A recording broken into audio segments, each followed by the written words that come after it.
Family and fellow soldiers, I'm the Professor, and this is the Moment of Truth. You know, it's about that time of year again where you got some of these Negroes trying to pretend as if they're attached to the white media. Oh, they just can't help themselves. The NAACP Image Awards, more like the Image Distortion Awards. And who was in attendance for this jamboree of nothingness? The usual suspects. Usher was there, Taraji Henson was there, Fantasia was there, John Boyega, Octavia Spencer, Cheryl Lee Ralph, Keke Palmer, who was thoughtful enough to wear her uncle's tuxedo to the event because the NAACP is all about intersectionalism and nothing else. In fact, intersectionalism and gender fluidity seem to be the theme for the evening. Also in attendance was one of the greatest living black actresses of our time, Lisa Ann Walter. Nice to see the NAACP is trying to be inclusive of as many people as possible, because God knows black folks get all the choice roles and black people star in the majority of TV shows and movies, right? And while we're on the subject of non-black attendees, what is this? Why, it's Idris Elba. He was at the NAACP Image Awards this year too. And isn't that just the fakest smile you've ever seen? I mean, he looks as if he's about to have a root canal. Now, this is the same Idris Elba you'll recall who not so long ago told everyone he didn't want to be called a black actor. Remember that? Oh yeah, then people decided to tell him, you know, the only reason you even have a career is because black people supported you precisely because you're a black actor, and all of a sudden, well, that wasn't exactly what I meant. No, that was exactly what he meant. And yet, Mr. I don't want to be a black actor made it a point to attend the NAACP Image Awards. I'm sure it was some of his white media handlers, some of those good folks in Tinseltown that he answers to, that told him he needs to go ahead and do this, try to do some sort of pathetic fig leaf to the black community, see if anyone's fooled. But he's in good company. He doesn't want to be called black, and neither does the NAACP. For at least the last 3 generations, most likely longer than that, the NAACP has been desperately chasing white social acceptance. And that's the reason why they've made it a point to water down what little message they may have had so that it would be more palatable to terrorist organizations like the white media. And at what point did they gain this white media acceptance they've been trying to crave? Because when you look at the white media's coverage of the NAACP and of its Image Awards, why, the white media doesn't use words like controversial or divisive. And they also don't make it a point to try to marginalize them or to downplay them. Not that they make a big deal about them, but for the most part, they treat the NAACP Image Awards as, well, it's an awards show. The NAACP is supposed to be a civil rights organization, or at least they used to be, a very long time ago. Now they're just the world's worst social club. They want corporate sponsorship, and this is part of how they intend to get it. Oh, come see the NAACP Image Awards, where the stars come out. How exactly did they go about gaining that white social media acceptance they wanted? They did it the way that everybody does, by ignoring black people. The NAACP has been trying to discard itself of being black, and they've been successful at it. Instead of promoting and being champions for our advancement, you know, it's in the name of their organization. Instead, they're trying to be just a watered-down, lukewarm, general quote-unquote civil rights organization. Nothing specific, mind you, and certainly not just sticking up for black people. They've just gone overboard trying to be the champions for whatever the Democrats or the white left tells them is the important issue of the day, important being something that's irrelevant to black people. Things like abortion, as if black people need to be aborting more babies. Things like the LGBT movement, and other things like immigration. Completely ignoring the fact that many of the worst anti-black racists have come from abroad, from countries that have practiced centuries-long anti-black racism that they bring to the U.S. They've made it a point to stick up for everybody and everything except us, and that's deliberate. This is part of how the NAACP has long been trying to pivot to get the kind of social acceptance and the kind of donor dollars that they see a lot of these white organizations get. The NAACP would love to go ahead and divest itself of blackness. Oh yeah, we're black only by tradition, but you know, for the most part, everybody is welcome to have the NAACP speak up for them. And why? We'll go ahead and tell you that Dr. King had something to do with transgender bathrooms. And when you're talking about people illegally entering the United States, we'll tell them that this is exactly what Dr. King wanted. That's what their job is now. If you're some self-interested group of political ideologues who are desperately hoping to lend the good offices of the Black American struggle to your own pet issues, why, the NAACP is your one-stop shop for compliant mouthpieces who will gladly claim that everybody's issues are somehow analogous to the civil rights movement, or if you make them a big enough donation, or if you cake off some of the NAACP's leaders good enough, why, they'll claim that your pet issue is somehow directly linked to the civil rights movement. That's what these guys have been doing. They've been profaning the virtuous struggle of the 60s and prostituting themselves to whomever. This brings us back to the NAACP Image Awards. Speaking of which, notice how almost half the names I listed earlier were of immigrants, people who have literally made careers out of portraying themselves as us. The white woman I mentioned, Lisa Walter, she's on that show Abbott Elementary, which was created by and starring an immigrant. See, it matters who makes the media content that you watch. It matters who you give your time and your money to. It matters what they believe.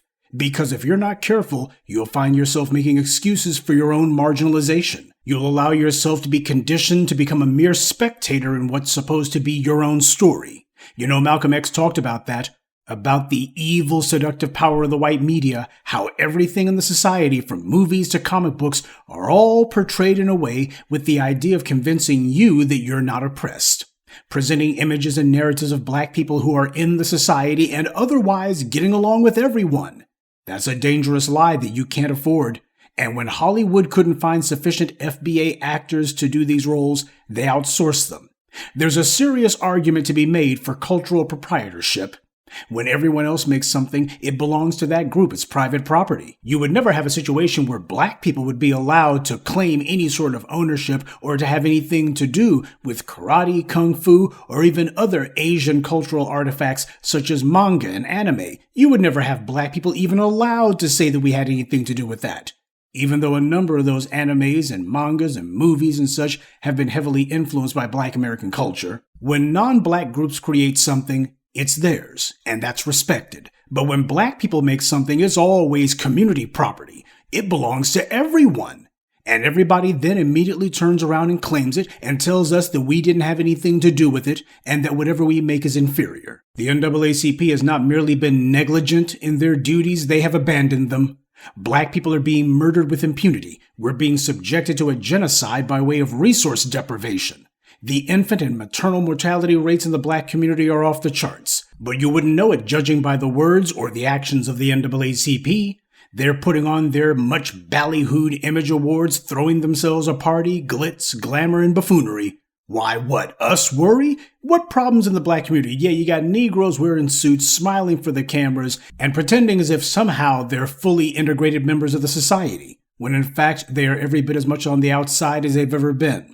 And to think the olders in the black community, I mean elders, they speak of the NAACP with reverence.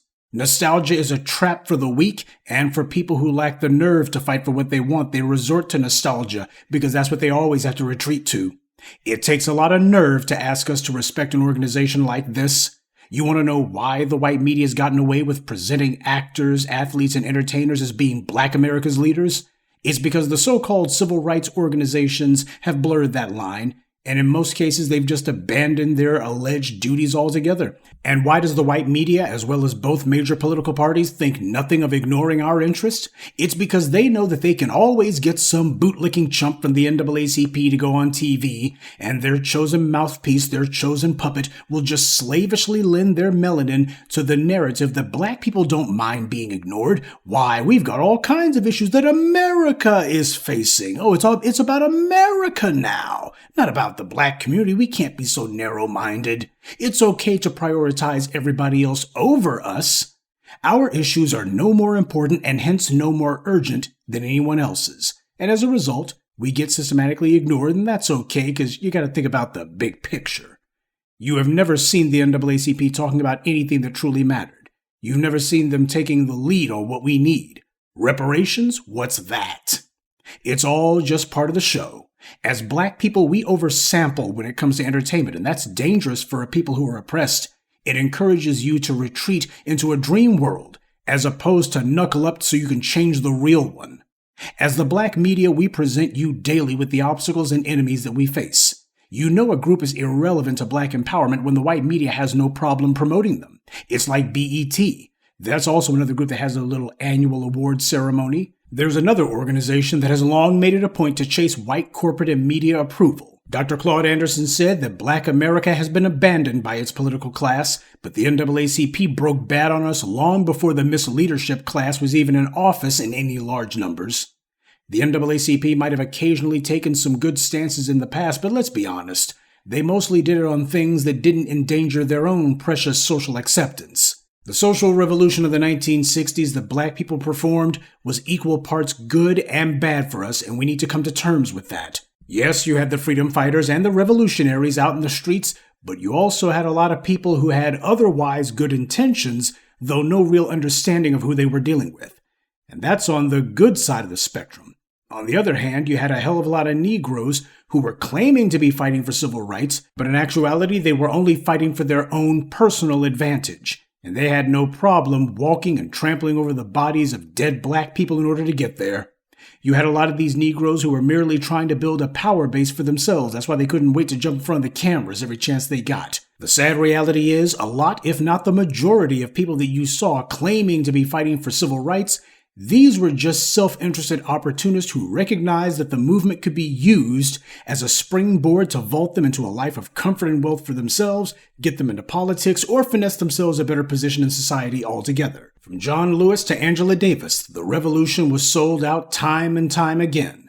And not only at the individual level, but also at the group level. I can't think of any of these civil rights organizations, whether it be the NAACP or the Urban League, or the Rainbow Coalition, there's an idea that worked out great for us, or the National Action Network. It's no accident that a heck of a lot of these organizations were being led by so-called reverends and pastors, individuals who long understood how to do the preacher man hustle, and they simply applied the exact same line of rhetoric and geared their material toward the political sphere with the same results. So let's make sure we remember these little sideshows like the NAACP Image Awards and the BET Awards and others. Remember that while black people are fighting for our survival, these civil rights retreads are only fighting to dress up and pretend to be big shots for the night. And that is nothing to celebrate. Good day, and be one. I'd like to take a moment to mention some of our contributors: Burkett Cochrane, Stephen Lyles, Williams, Fahim Carter, and Cedric Etheridge. Salute to them and thank you to everyone for listening, liking, and sharing this message. Black empowerment only exists because of you.